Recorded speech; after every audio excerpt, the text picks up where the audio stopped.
എല്ലാം ഒരു learning experience അല്ലേ. And also help me understand that nothing is permanent.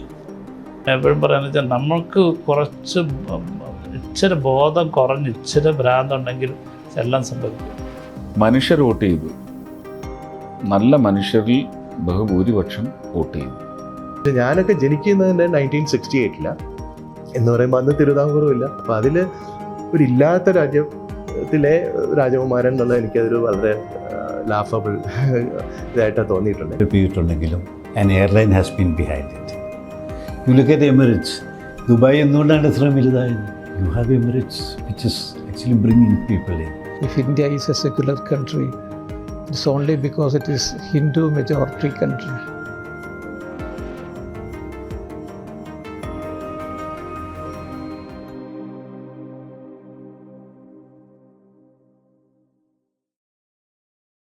ഞാൻ എപ്പോഴും മുസ്ലിങ്ങളോട് പറയാറുള്ളത്, പിന്നെ India, if it is even after giving Pakistan, if India is A secular country, it's only because it is Hindu majority country. അല്ലെങ്കിൽ ഇതൊരിക്കലും തന്നെ ഒരു secular country ആവില്ലായിരുന്നു. അപ്പോൾ ആ കാര്യം മനസ്സിലാക്കിയിട്ട് ഈ പ്രധാനപ്പെട്ട ഈ മൂന്ന് സ്ഥലങ്ങളും എന്ന് പറഞ്ഞാൽ it is as important for Hindus as Mecca and Medina are for Muslims. ഈ കാര്യങ്ങൾ മനസ്സിലാക്കിയിട്ട് മുസ്ലിങ്ങൾ വിട്ടുകൊടുക്കാൻ തയ്യാറാവണം. ഞാൻ ഈ സ്ഥലത്ത് മുഴുവൻ വർക്ക് ചെയ്ത ആളാണ്. അപ്പം പലപ്പോഴും ഇവിടെ ഗ്യാൻവാബി പോകുന്ന അവസരത്തിൽ വളരെയധികം വിഷമമുണ്ടാകും, വളരെ വിഷമം തോന്നും നമുക്ക്. എൻ്റെ കൂടെ ഉണ്ടാവാറുണ്ടായിരുന്ന അധികവും ഹിന്ദു സുഹൃത്തുക്കളായിരുന്നു. അപ്പം ആ നന്ദി പള്ളിയെ നോക്കുന്നുണ്ട്, ഒന്നും ചെയ്യാൻ കഴിയുന്നില്ല. ക്ഷേത്രങ്ങളുടെ നഗരിയാണ് ചുറ്റുമുള്ളത്. എനിക്ക് ഏതാണ്ട് ഈ സ്ഥലം പിന്നെ 990 മുതൽ തന്നെ ശരിക്കായിട്ട് അറിയാവുന്നതാണ്. അതേപോലെയാണ് മധുരയും ഉള്ളത്. വല്ലാതെ വിഷമം തോന്നുന്ന അനുഭവമാണ് അവിടേക്ക് പോകുന്ന അവസരത്തിലുണ്ടാകുന്നതും. ഒരു സാധാരണ ഹിന്ദുവിൻ്റെ ഹൃദയത്തിലെ വലിയ മുറിവായിട്ടാണ് എനിക്ക് പലപ്പോഴും തോന്നിയിട്ടുള്ളത്. അത് ചിലർ എക്സ്പ്രസ് ചെയ്യും, ചിലർ എക്സ്പ്രസ് ചെയ്യില്ല. അപ്പം ഇത് എന്നേക്കുള്ളൊരു ബുദ്ധിമുട്ടായിട്ട് മാറും. അപ്പോൾ അതുകൊണ്ട് തെളിവുകൾ ധാരാളമുണ്ട്. തെളിവുകൾ ആർക്കിയോളജിക്കൽ തെളിവുകളുണ്ട്, അതേപോലെ തന്നെ അല്ലാത്ത ബുക്കിഷായിട്ടുള്ള തെളിവുകളുണ്ട്. മാസിറ ആലങ്ങേരി എന്ന് പറഞ്ഞൊരു പുസ്തകമുണ്ട്, സഖി മുസ്തയിദ് ഖാൻ എന്ന് പറഞ്ഞ ആൾ എഴുതിയാണ്.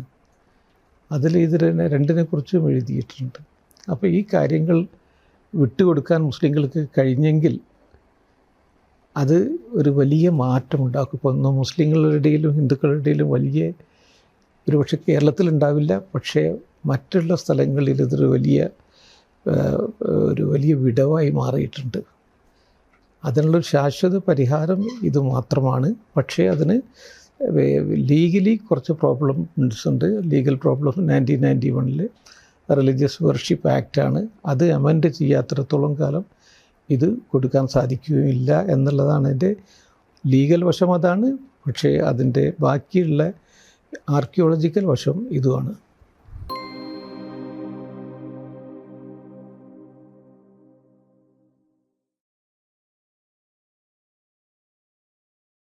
നമ്മളൊരു കാര്യത്തിനെക്കുറിച്ച് അന്ധമല്ല, പക്ഷെങ്കിൽ സാധ്യമാണ് എന്ന് വിചാരിക്കുന്ന ഒരുപാട് പ്രയത്നം ചിലപ്പം നമുക്ക് അപ്രാപ്യമാണ് എന്ന് കരുതുന്ന ചില കാര്യങ്ങൾ എന്ന് വെച്ച് കഴിഞ്ഞാൽ, അൾജീരിയ പോലെയുള്ള സഹാറ ഡെസേർട്ടിൽ പോയി ഷൂട്ട് ചെയ്ത് ജീവനോടെ മടങ്ങാൻ പറ്റുമെന്നൊന്നും വിശ്വസിച്ചിരുന്നില്ല. പക്ഷേ മരണം നമ്മൾ ഒഴിവാക്കി കഴിഞ്ഞാൽ മരണം നമുക്ക് പ്രശ്നമല്ലെങ്കിലോ. അങ്ങനെ ഒരു സംഭവത്തിൽ ഇവിടെ നമ്മൾക്കെല്ലാം ലിമിറ്റ് ചെയ്യുന്നത് അങ്ങനെയാണ്. നമ്മുടെ ഒരു ബോധമുണ്ട്. ഞാൻ എപ്പോഴും പറയുന്നത് വെച്ചാൽ നമ്മൾക്ക് കുറച്ച് ഇച്ചിരി ബോധം കുറഞ്ഞ് ഇച്ചിരി ഭ്രാന്തുണ്ടെങ്കിൽ എല്ലാം സംഭവിക്കും. കാരണം ഈ മേശ എനിക്ക് തന്നെ പൊക്കാൻ പറ്റത്തില്ലെന്നുള്ള ബോധം എനിക്കുണ്ട്. അതുകൊണ്ട് ഞാനിത് ശ്രമിക്കത്തില്ല. ആ ബോധത്തോടുകൂടി ഞാനിത് ഉയർത്താൻ ശ്രമിച്ചു കഴിഞ്ഞാൽ എൻ്റെ നടുവ് പോവും എന്നുള്ളൊരു ഭയമാണ്. ചിലപ്പോൾ പോകത്തില്ലായിരിക്കാം, നടുവ് പോവുമോ അല്ലെങ്കിൽ കൈ ഉളുക്കുമോ എന്നൊക്കെ ഉള്ള എൻ്റെ ബുദ്ധി എന്നോട് പറഞ്ഞു തരുന്ന ചില കാര്യങ്ങളുണ്ട്. പക്ഷേങ്കിൽ ചില ചലഞ്ച്ഡായിട്ടുള്ള കുട്ടികൾ അല്ലെന്നുണ്ടെങ്കിൽ ചില ഇതിലുള്ള ആൾക്കാർ വന്നാൽ ഒറ്റ കൈ കൊണ്ട് ഇത് വെക്കും. നടക്കാനുള്ളതേ ഉള്ളൂ. അപ്പം ഇതാണ് എനിക്ക്, ഞാൻ അത്ര അടുത്ത് അതൊരു റിസ്ക് അല്ലേ, അല്ലെങ്കിൽ അത് അത്രയും വിജയിക്കുമോ, അതല്ല എന്ന് നമ്മുടെ ഒത്തിരി അറിവുകൾ ചിലപ്പം ഒരുപാട് റിസ്ക്കുകളിൽ നിന്ന് നമ്മളെ ഒഴിവാക്കും. അങ്ങനെ ഇച്ചിരി ബോധക്കുറവുണ്ടായതുകൊണ്ട് കുഴപ്പമില്ല.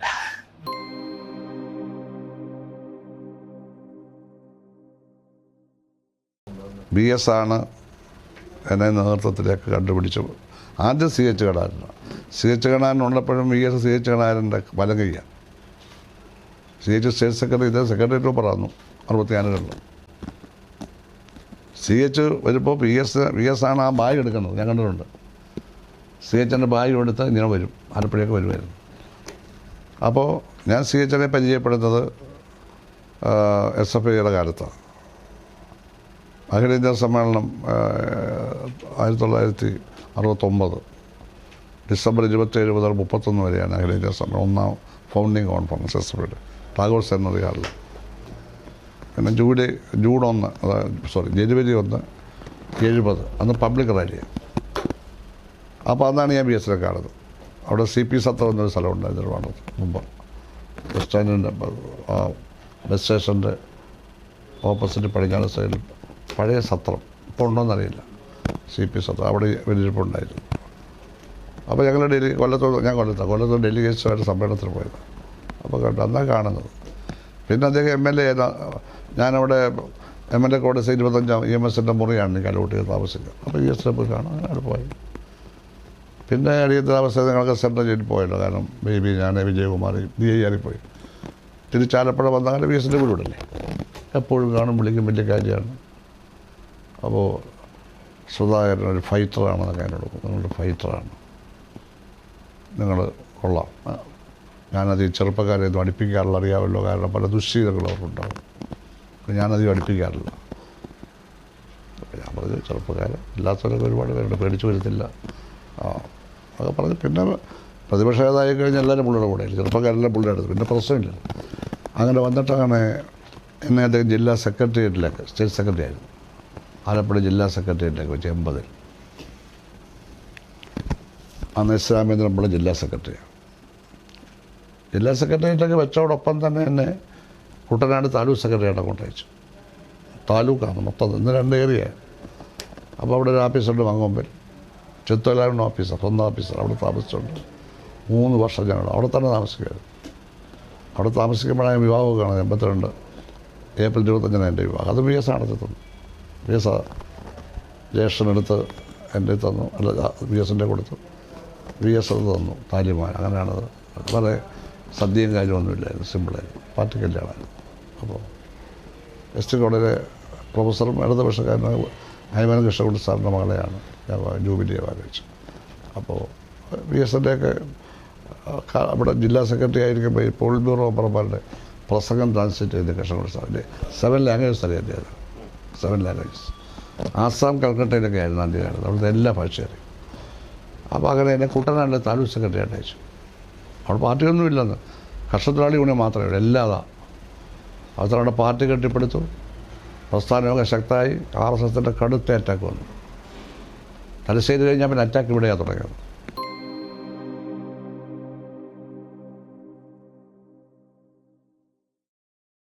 ഡൊമസ്റ്റിക് ടെർമിനലായിരുന്നു നമ്മൾ ഉദ്ദേശിച്ചിരുന്നത്. അതൊരു അടുത്ത ഇത് ഡൊമസ്റ്റിക് ഇമ്പ്രൂവ് ചെയ്യുന്ന സമയത്ത് ഈ ടെർമിനലിന് പകരമായിട്ട് ഇപ്പോഴത്തെ ഈ ബിസിനസ് ടെർമിനൽ ഡൊമസ്റ്റിക് ആയിട്ട് മാറ്റിയിട്ട് ഒരു എയർലൈൻ, ഏതാണ് എയർ ഇന്ത്യ ആണോ ഇൻഡിഗോ ആണോ, ആരാണ് കൂടുതൽ ഫ്ലൈറ്റ് വരുന്നത് അവൻ്റെ ടെർമിനലായിട്ട് മാറ്റുക. ഇത് വെച്ചാൽ നമുക്ക് റൺവേയിലുള്ള സ്ഥലമാണ് അത്യാവശ്യം. സെക്കൻഡറി റൺവേ ഇല്ലെങ്കിൽ it's going to be a very major ഇപ്പോഴല്ല, 5 to 7 years ഫ്രം നൗ. അത് നമ്മൾ ഇപ്പോഴേ പ്ലാൻ ചെയ്യുന്നു. ലാൻഡ് എടുക്കണം, അവരെ റീഹാബിലിറ്റേറ്റ് ചെയ്യണം, അവർക്ക് ചിലപ്പം ജോലി വല്ലതും കൊടുക്കേണ്ടി വരും. അതൊക്കെ നമ്മൾ അവിടേക്കെല്ലാം വിട്ടുവീഴ്ച ചെയ്തു. ആൻഡ് കമ്പനീസ് ഗ്രോൺ സോ ഇത്രയും പ്രോഫിറ്റ് ഉണ്ടാക്കി. ഇപ്പം you have to be little what you say liberal with your money. അത് ചെയ്ത് ഈ സെക്കൻഡറി റൺവേ ചെയ്തില്ല എന്നുണ്ടെങ്കിൽ ഒരു വലിയ ക്രൈസിസാണ് വരാൻ പോകുന്നത്. എന്നുവെച്ചാൽ ഇപ്പം പറയുന്നത് ഒരു കുഴപ്പമില്ല, അവർ കണക്ക് കാണിക്കുവേ, ഇത്ര ഫ്ലൈറ്റുണ്ട്, ബോംബെയിൽ ഇത്രയുണ്ട്. സെക്കൻഡറി ബോംബെയിൽ 2 റൺവേയാണ്, അന്നേരം ഒരിടത്ത് ഇത്തിരി റിപ്പയർ ചെയ്താലും മറ്റിടത്ത് കൊണ്ട് അതായത് സിംഗിൾ റൺവേ ആണെങ്കിലും ഈ ക്രിസ് ക്രോസാണ്, ഇത് നമ്മുടെ സിംഗിളാണ്. അന്ന് നമുക്ക് പണമില്ലായിരുന്നു, നമ്മൾ ചെയ്യും. ഇപ്പം നമുക്ക് പണമുണ്ട്. ഇവിടെ നമ്മൾ 200 കോടി 250 കോടി രൂപ ഈ സിയയിൽ തന്നെ പിരിക്കുക. പിന്നെ എന്ത് എന്നിട്ടാണ് നമ്മൾ ഈ പറയുന്നത് അവർ പിരിക്കുന്നു എന്ന് പറയുന്നത്. സത്യം പറഞ്ഞാൽ ഈ 200 കോടി മാറ്റി വെച്ചിട്ട് സബ്സിഡൈസ് ചെയ്ത് കൊടുത്താൽ മതി, ഏത് എയർക്രാഫ്റ്റ് നമുക്ക് കൊണ്ടുവരാൻ പറ്റും. അതിൻ്റെ ചാർട്ടർ റേറ്റിൽ കൊണ്ടുവരാൻ പറ്റും, ഓട്ടോമാറ്റിക്കായിട്ട് റേറ്റ് കുറയ്ക്കാൻ പറ്റും. ഇതിന്റെ ഭാഗമായിട്ട് സാർ നേരത്തെ 2 കാര്യങ്ങൾ പറഞ്ഞു. ഒന്ന് കൊച്ചി ഒരു ട്രാൻസിറ്റ് എയർപോർട്ട് ആക്കണം എന്നുള്ള ഒരാളും, പിന്നെ ഒരു എയർലൈൻസ് ഇതിന്റെ കൂടെ. ട്രാൻസിറ്റ് എയർപോർട്ട് ഇപ്പോഴും ആകണം. കാരണം ഇതും കണ്ണൂർ എയർപോർട്ട് ഉണ്ടെങ്കിലും കണ്ണൂരും വയനാടും ഒക്കെ ഇവിടെ ആൾക്കാർ വരുന്നുണ്ട്. അതായത് ഈ തിരുവനന്തപുരത്തു നിന്നുള്ള ആൾക്കാർ പോലും ഇവിടെ വരുന്നതെന്ന് വെച്ചാൽ വി ആർ ചീപ്പർ. കാരണം എന്തുകൊണ്ടാണ്? More competition. അതായത് ഈ എമിറേറ്റ്സും മറ്റ് ഖത്തറും ഒക്കെ ദേ ചാർജസ് ഫ്രം ട്രിവാൻഡ്രത്തിനേക്കാളും കുറവായിരിക്കും കൊച്ചിയാണ്. And people are very price sensitive. അന്നേരം അങ്ങനെ ഇതുണ്ട്. പിന്നെ നാളെ നമ്മളിതൊരു ഹബ്ബായിട്ട് മാറണമായിരുന്നു. അതിപ്പോഴും സാധ്യമാണ്. അതിനൊക്കെയാണ് സെക്കൻഡറി റൺവേ വേണ്ടത്.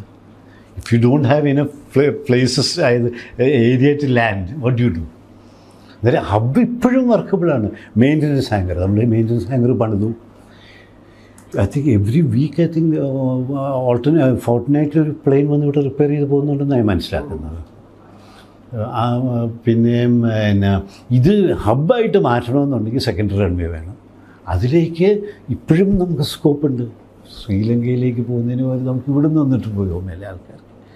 കൂടുതൽ എയർലൈൻ വന്നാൽ മാത്രമേ ഇതുള്ളൂ. അതായിരുന്നു നമ്മൾ ഈ എയർ കേരള എന്ന് പറയുന്ന പരിപാടി സജസ്റ്റ് ചെയ്ത്. അതായത് ഇഫ് യു റിയലി അത് ഹൗ ഫാർ ഇപ്പം നമ്മൾ ഒത്തിരി എൻത്യൂസിയാസം കൊണ്ട് പറയുന്നതായിരിക്കാം, പക്ഷേ if you really look at it, ഏത് ടൂറിസ്റ്റ് ഡെസ്റ്റിനേഷൻ ഡെവലപ്പ് ചെയ്തിട്ടുണ്ടെങ്കിലും an airline has been behind it. You look at Emirates. Dubai എന്തുകൊണ്ടാണ് ഇത്രയും വലുതായത്? You have Emirates which is actually bringing people in.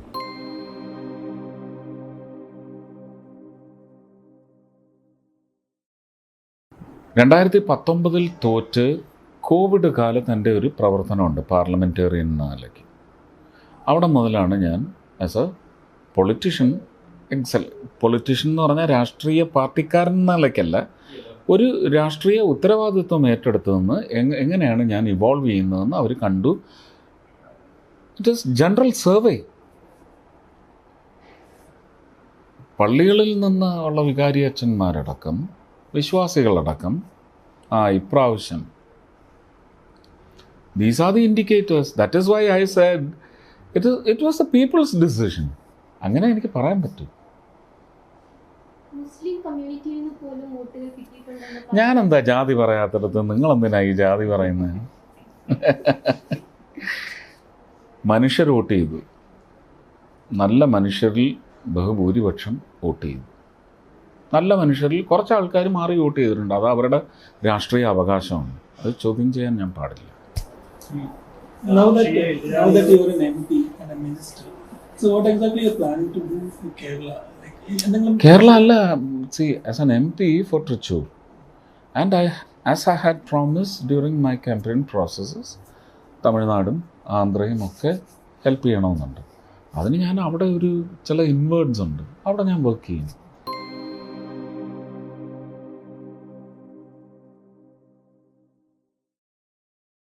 അല്ല, പാർട്ടി നേതൃത്വം എന്നോട് പറഞ്ഞത് ഒരു ഓർഗാനിക് വർക്കർ എന്ന രീതിയിൽ ഇന്ത്യയിലെ മുഴുവൻ വർക്കേഴ്സിനും ഉള്ള ഒരു മെസ്സേജാണ് ഞാൻ എന്നെ മന്ത്രിസഭയിൽ എടുക്കുന്നതെന്നാണ് പാർട്ടിയുടെ കാഴ്ചപ്പാട്. അവിടെ ഒരു നേതാവ് എന്നോട് ജാതിയും മതമൊന്നും പറഞ്ഞില്ല. കാരണം കംപ്ലീറ്റ് വർക്കേഴ്സിന് കൊടുക്കുന്നൊരു മെസ്സേജാണ്. ഒരു നേതാവ് ഇതുവരെ ആ രീതിയിൽ എന്നോട് സംസാരിച്ചിട്ടുമില്ല. എൻ്റെ ഐഡൻറ്റിറ്റി എന്ന് പറയുന്നത് ഒരു ബേസിക്കായിട്ടുള്ള ഒരു പാർട്ടി വർക്കർ എന്നുള്ളതാണ്. പിന്നെ ഞാനൊരു ക്രിസ്ത്യാനിയാണ്, ഓർത്തഡോക്സ് ഫാമിലിയിൽ നിന്നുള്ള ഒരാളാണ്, അത് പ്രാക്ടീസ് ചെയ്യുന്ന ആളാണ്, എല്ലാ കാലഘട്ടത്തിലും ചർച്ചിൻ്റെ നിയമങ്ങൾ പാലിക്കുന്ന ആളാണ്. അപ്പോൾ അത് വേറെ സെപ്പറേറ്റ് എൻ്റെ ഒരു പേഴ്സണൽ ഐഡൻറ്റിറ്റിയാണ്. അത് തീർച്ചയായിട്ടും ആ ഐഡൻറ്റിറ്റി കീപ്പ് ചെയ്യുന്നുണ്ട്. ഈ പാർട്ടി നേതൃത്വം BJPയും ക്രിസ്ത്യൻ സഭയും തമ്മിലുള്ള ഒരു പാലമായിട്ട് അങ്ങനെ കാണുന്നുണ്ട്. ഇല്ല, ഞാൻ ബിഷപ്പുമാരെ കാണാറുണ്ട്, അവരുമായിട്ട് സംസാരിക്കാറുണ്ട്. പലപ്പോഴും എനിക്ക് സ്പിരിച്വൽ സപ്പോർട്ട് വേണ്ട അവസരത്തിൽ ഞാൻ പോകാറുണ്ട്. അവരോട് എനിക്ക് വേണ്ടി പ്രാർത്ഥിക്കണമെന്ന് പറയാറുണ്ട്. അവർ എൻ്റെ തലയിൽ കൈ വെച്ച് പ്രാർത്ഥിക്കാറുണ്ട്. അതിന് സമയത്ത് തന്നെ കാര്യങ്ങൾ ചോദിക്കും. അത് പൊളിറ്റിക്കലാകാം, സഭാപരമാകാം, സാമൂഹ്യമാകാം. അപ്പോൾ അത് സംസാരിക്കാറുണ്ട്. അതിനൊന്നും ഞാൻ സാധാരണ പബ്ലിസിറ്റി ഒരിക്കലും കൊടുത്തിട്ടില്ല. ഞാൻ അവരെ പോയി കാണുന്നതിൻ്റെ ഫോട്ടോയോ ഒന്നും ഒരിക്കലും ഞാൻ പബ്ലിഷ് ചെയ്തിട്ടില്ല. മൈനോറിറ്റി കമ്മീഷൻ വൈസ് ചെയർമാനായിരുന്നപ്പോഴും അങ്ങനെ. അത് ചെറുപ്പകാലം തൊട്ട് തുടരുന്ന ഒരു പ്രാക്ടീസിൻ്റെ ഭാഗമായിട്ട്.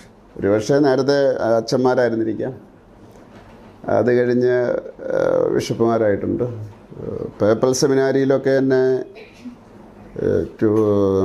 1993 അവർ അവിടെ വിളിച്ച് പൂനെയിൽ ഒരു ക്ലാസ് തന്നിട്ടുണ്ട്. അതൊക്കെ റിലീജിയസാണ്, അല്ലാതെ അതിൻ്റെ അകത്തൊരു പൊളിറ്റിക്സ് അനുഭവപ്പെട്ടിട്ടില്ല. അത് ചെറുപ്പം തൊട്ട് കണ്ടിന്യൂ ചെയ്യുന്ന ഒരു കാര്യമാണ്. അത് ഞാൻ പറഞ്ഞല്ലോ, ഒരു ഓർത്തഡോക്സ് സിറിയൻ കാത്തലിക് ഫാമിലിയിൽ ജനിച്ച ഒരാൾ. ഞാൻ ജനിച്ചു വളർന്ന പ്രദേശത്ത് ചർച്ചിനോട് ചുറ്റുവട്ടത്തുള്ള 1 കിലോമീറ്റർ 90% ഞങ്ങളുടെ സമുദായക്കാരാണ്. അപ്പോൾ അതിൻ്റെ ഒരു ലൈഫ് സ്റ്റൈലുണ്ട്, രീതിയുണ്ട്, വിശ്വാസമുണ്ട്. അതിൻ്റെ അടിസ്ഥാനത്തിലുള്ള, അതും പൊളിറ്റിക്സുമായിട്ട് വലിയ ബന്ധമൊന്നുമില്ല, പക്ഷെ അതെൻ്റെ ഐഡൻറ്റിറ്റിയാണ്.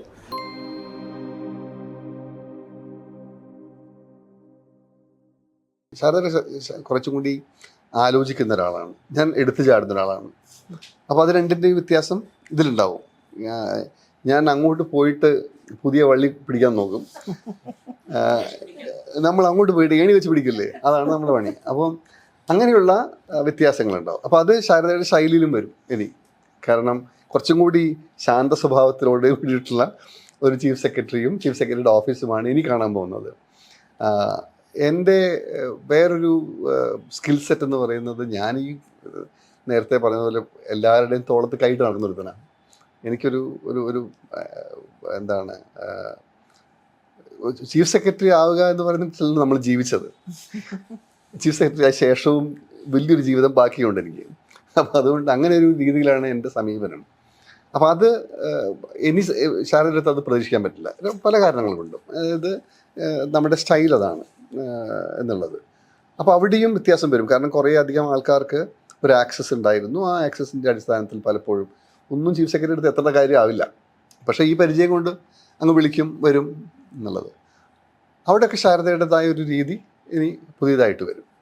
പക്ഷേ ഐ വുഡ് ബിലീവ് ദാറ്റ് കാര്യങ്ങൾ അറ്റ് ദാറ്റ് ലെവൽ കാര്യങ്ങളെല്ലാം വളരെ സ്മൂത്തായിട്ട് തന്നെ മുന്നോട്ട് പോകും. എനിക്ക് പറയാനുള്ളത് അത് മാത്രമേ ഉള്ളൂ. അതായത് നമ്മുടെ let the system take over. ആ സിസ്റ്റത്തിൻ്റെ ഒരു സ്ട്രെങ്ത് ഉണ്ട്. അവിടെ നമ്മൾ ശ്രദ്ധിക്കേണ്ട ചില കാര്യങ്ങൾ മാത്രമേ ഉള്ളൂ. അത് ഓബ്വിയസ്ലി ഞാൻ പറഞ്ഞു കൊടുക്കും.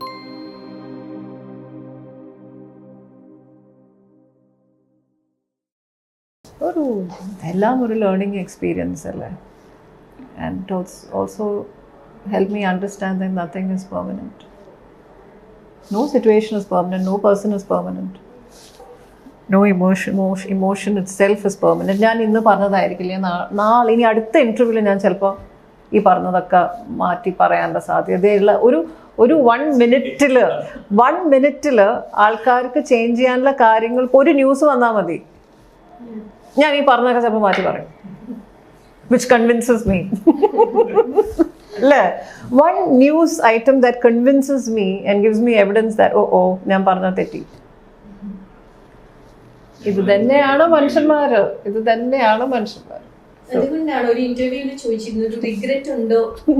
മാരേജ് റിലേറ്റഡ് ഒരു ക്വസ്റ്റ്യൻ വന്നിരുന്നു, ഡു യു റിഗ്രറ്റ് എന്നുള്ളൊരു ചോദ്യം ഉണ്ടായിരുന്നു. അപ്പോൾ എനിക്ക് റിഗ്രറ്റ്സ് ഇല്ല എന്ന് പറഞ്ഞു. അതാണോ യുവർ ഫിലോസഫി ഓഫ് ലൈഫ്? ഒന്നിനെ പറ്റിയും റിഗ്രറ്റ്സ് ഇല്ല. One thing that you want to change in your life, what would that be? അങ്ങനെ ചോദിച്ചു കഴിഞ്ഞാൽ, if I had wanted to change for us, there are so many things. You know, I would have asked my parents, എന്തിനാണ് നിങ്ങൾ വെറുതെ എന്നെ പ്രസവിച്ചതെന്ന് ഞാൻ അവിടുന്ന് തുടങ്ങും. വല്ല കാര്യം ഉണ്ടായിരുന്നോ? If I had the ability to go back to my mother's womb, right, I would have embraced that process. right? But അങ്ങനെ ഇൻസ്റ്റൻസസ് ഉണ്ടായിട്ടുണ്ട്. എനിക്ക് നമ്മൾ റിഗ്രറ്റ് ചെയ്യാൻ പാടില്ല. എന്തിനു നമ്മൾ റിഗ്രറ്റ് ചെയ്യുന്നത്? Why should you regret? എന്തിന്? ഇപ്പോൾ നാളെ ഇപ്പം ഞാൻ നടക്കുന്നു, ഒരു കാർ വന്ന് എന്നെ തട്ടി, ഞാൻ എന്ത് പറഞ്ഞിട്ടാണ് റിഗ്രറ്റ് ചെയ്യുക? I shouldn't have cross the road no. It doesn't work that way. You can only see what you've learned out of it, and I've started humoring life that way. I'm not judgmental anymore, and I'm so fascinated. Ella ദിവസവും gives me such surprises, and ആൾക്കാർ evolve ചെയ്യുന്നത് കാണാൻ സാധിക്കുന്നുണ്ട്, മനുഷ്യന്മാർ change ചെയ്യുന്നത് കാണാൻ സാധിക്കുന്നുണ്ട്. And നമ്മുടെ ഹെൽത്ത്, ആസ് ലോങ് ആസ് എനിക്ക് മെൻ്റൽ ആൻഡ് ഫിസിക്കൽ ഹെൽത്ത് ഉള്ളത്രോളം കാലം അതാണ് നമ്മുടെ ഏറ്റവും വലിയ gift. And as long as we have that, I think the rest should all be just like this. See it as certain visuals of a film.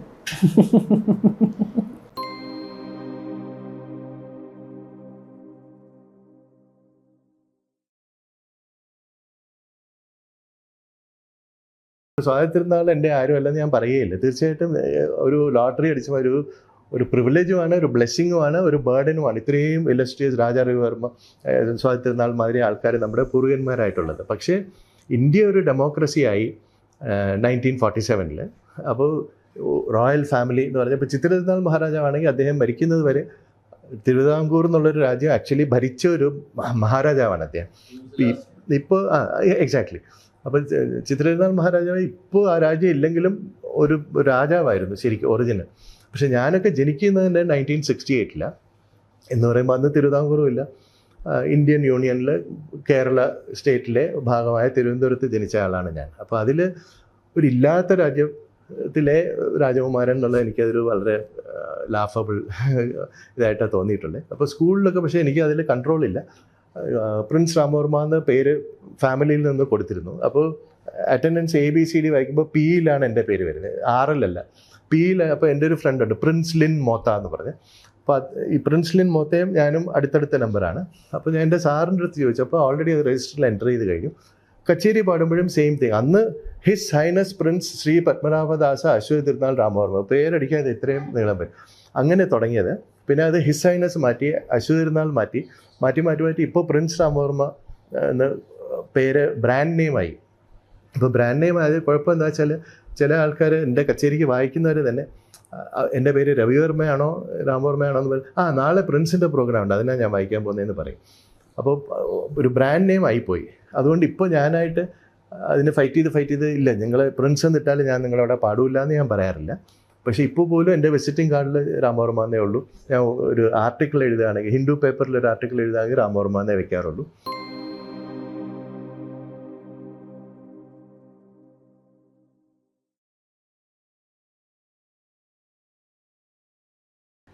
രോഗികളെ പഠിപ്പിച്ച് അവർക്ക് വേദന മാറ്റി കഴിയുമ്പോഴാണ് ബാക്കി പ്രശ്നങ്ങളെല്ലാം പുറത്തു വരുമെന്നുള്ളത്. വേദന മാറ്റിയത് കൊണ്ട് മാത്രം അവരുടെ പ്രശ്നങ്ങൾ തീരുന്നില്ലെന്നും, ഞാൻ വളരെ സക്സസ്ഫുള്ളായിട്ട് വേദന മാറ്റിയ ഒരാൾ വീട്ടിൽ പോയി അന്ന് രാത്രി ആത്മഹത്യ ചെയ്തു. അതേ ഒരു ഗുരുവാണ്. കാരണം എൻ്റെ അടുത്തുള്ള കോൺവെർസേഷൻ നടക്കുന്നത് വരെ ഞാൻ രോഗം മാറിയില്ലെന്നും പറഞ്ഞില്ല.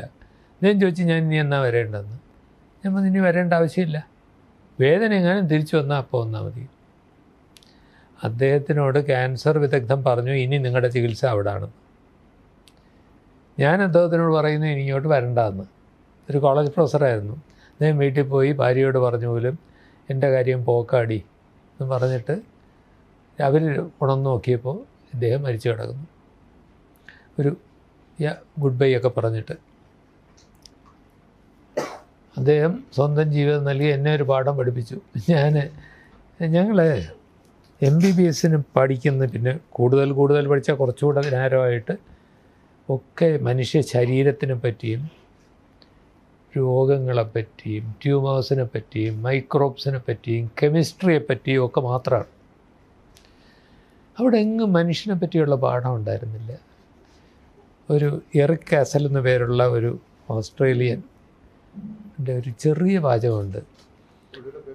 Eric ERIC Cassel CASSEL.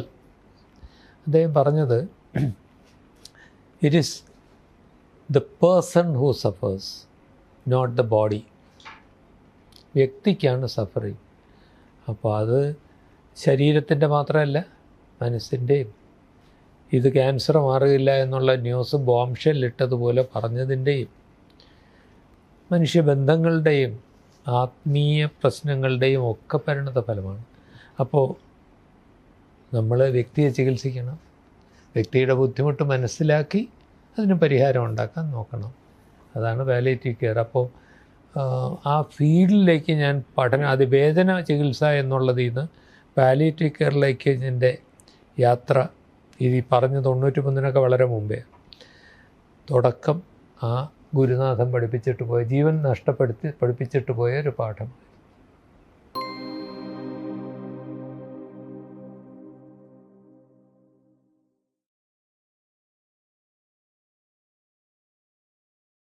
ഒരേ അഭിപ്രായം തന്നെ എല്ലാ കാലത്തും ഉണ്ടായിരിക്കുക എന്ന് പറയുന്നത് അങ്ങനെ ഉണ്ടാവുമോ? അങ്ങനെ ഏതെങ്കിലും കാര്യത്തിലുണ്ടാവുമോ? എനിക്ക് തോന്നുന്നില്ല.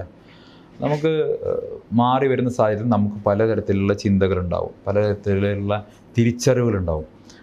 ആ തിരിച്ചറിവുകൾ ഉണ്ടാകുന്ന സമയത്ത് നമുക്ക് മാറാൻ സാധിച്ചിട്ടില്ലെങ്കിൽ നമ്മൾ പിന്നെ മനുഷ്യനാന്ന് പറയുന്നതിൽ അർത്ഥമില്ല, നമ്മൾ അടിമയായിട്ടിരിക്കുകയാണ്. പിന്നെ ഇപ്പോൾ CPM-ലും BJP-യിലൊക്കെയുള്ള പ്രശ്നം എന്താ? ചില കുടുംബങ്ങളിലോ പറഞ്ഞു, ഞങ്ങൾ എന്ത് വന്നാലും ഞങ്ങൾ CPM, എന്ത് വന്നാലും ഞങ്ങൾ BJP, അതിലപ്പുറം മാറി ചിന്തിക്കില്ല. അതായത് അവർ എന്ത് തെറ്റ് ചെയ്താലും അതിനെ ന്യായീകരിക്കുക, എന്ത് മോശം പറഞ്ഞാലും അതിനെ ന്യായീകരിക്കുക, അങ്ങനെയല്ലല്ലോ വേണ്ട. നമുക്ക് അതാത് സാഹചര്യങ്ങളിൽ നമ്മുടെ രാജ്യം മുന്നോട്ട് പോകുന്ന സമയത്ത് ഈ രാജ്യത്തിനെ ഗുണപരമായി മുന്നോട്ട് നയിക്കാൻ സാധിക്കുന്ന ഒരു പ്രത്യയശാസ്ത്രം കോൺഗ്രസിൻ്റേതാണെന്ന് തിരിച്ചറിയുന്ന സമയത്ത് അത്തരമൊരു പ്രത്യയശാസ്ത്രം സ്വീകരിക്കുന്നതിൽ എന്താ തെറ്റുള്ളത്? ഇപ്പോൾ ഇവിടെ കേരളത്തിലെല്ലാവരും ഇൻഡിവിജ്വൽ ചോയ്സിന് വലിയ പ്രാധാന്യം കൊടുക്കുന്നവരാണ്. നിങ്ങൾ ഭക്ഷണം കഴിക്കുന്ന സമയത്ത് ഇൻഡിവിജ്വൽ ചോയ്സിന് പ്രാധാന്യം കൊടുക്കും, വസ്ത്രം ധരിക്കുന്ന സമയത്ത് ഇൻഡിവിജ്വൽ ചോയ്സിന് പ്രാധാന്യം കൊടുക്കും. പൊളിറ്റിക്സ് മാറുമ്പോൾ എന്താ അത്ര അസഹിഷ്ണുത? ഒരാളുടെ രാഷ്ട്രീയം മാറുമ്പോൾ, ഞാൻ ഇന്ന് രാവിലെ കഴിച്ചത് ബിരിയാണിയാണ് അല്ലെങ്കിൽ നാളെ കഴിച്ചത് സദ്യയാണ്, നിങ്ങളൊന്നും ഇതാരും ചർച്ച ചെയ്യുന്നില്ലല്ലോ. അതെൻ്റെ ചോയ്സ് അല്ലേ? അതുപോലെ തന്നെ അല്ലേ പൊളിറ്റിക്സും? അതുപോലെ അങ്ങനെ സിമ്പിൾ ആവണ്ടേ? അതല്ലേ ഒരു അല്ല അല്ല അല്ല മാറണ്ട. ഞാൻ പറയുന്നത്, ഞാൻ ഇതുവരെ ചെയ്തത് തെറ്റായിരുന്നു എന്ന് ബോധ്യപ്പെട്ടാൽ അത് മാറാനുള്ള സ്പേസ് കൂടി കൊടുക്കുന്നതല്ലേ ഡെമോക്രസി? നമ്മളൊരു മെച്യൂർഡ് ഡെമോക്രസി അല്ലേ 2024 നമ്മൾ നിൽക്കുന്നത്. അവിടെ എന്തിനാണ് എന്നോട് ഈ അസഹിഷ്ണുത കാണിക്കുന്നത്? ഞാനൊരു പൊളിറ്റിക്കൽ ചേഞ്ച്, ഒരു രാഷ്ട്രീയ നിലപാടിൽ മാറ്റം ഉണ്ടാക്കുന്ന സമയത്ത് ഞാനതിനെ സിമ്പിളാക്കി നിങ്ങൾക്ക് മനസ്സിലാകുന്ന തരത്തിൽ പറയാം. ഞാനൊരു രാഷ്ട്രീയ നിലപാട് മാറ്റുന്ന സമയത്ത് കേരളത്തിൽ മാത്രമല്ലേ ഈ പ്രശ്നമുള്ളൂ. നിങ്ങളൊരു പൊളിറ്റിക്കൽ സ്റ്റാൻഡ് എടുക്കുന്ന സമയത്ത് അയാളെ കൊല്ലാൻ വേണ്ടി ആളെ വിടുന്നു. ഇപ്പം എന്നെ നേരിട്ട് കൊന്നിട്ടില്ല എന്നേ ഉള്ളൂ, പക്ഷേ എന്നെ നാളെ ചെയ്യുമെന്ന് എനിക്കറിയില്ല. നാളെ എന്നെ ഒരു ഇന്നോവ വിടുന്നത് മിക്കവാറും CPM-ഉം BJP-യും ചേർന്നിട്ടായിരിക്കും ഞാൻ സംശയിക്കുന്നത്. ഒരു സംയുക്ത ഇന്നോവ വരാനാണ് സാധ്യത. കാരണം ഞാൻ ഇറങ്ങിപ്പോകുന്നത് മാരാർജി പോയെന്നാണെങ്കിലും കൂട്ടക്കരച്ചിൽ AKG സെൻറ്ററിൽ നിന്നാണ്. അപ്പോൾ എനിക്ക് ആ ഒരു പേടിയാണുള്ളത്. അപ്പോൾ സ്വാഭാവികമായിട്ടും കേരളത്തിൽ മാത്രമല്ല ഈ പ്രശ്നമുള്ളത്. രാഷ്ട്രീയം മാറുന്ന സമയത്ത്, ഇപ്പോൾ പൊളിറ്റിക്കൽ സ്റ്റാൻഡ് മാറുന്ന സമയത്ത് ആ ഒരു മനുഷ്യനെ തീർക്കുക.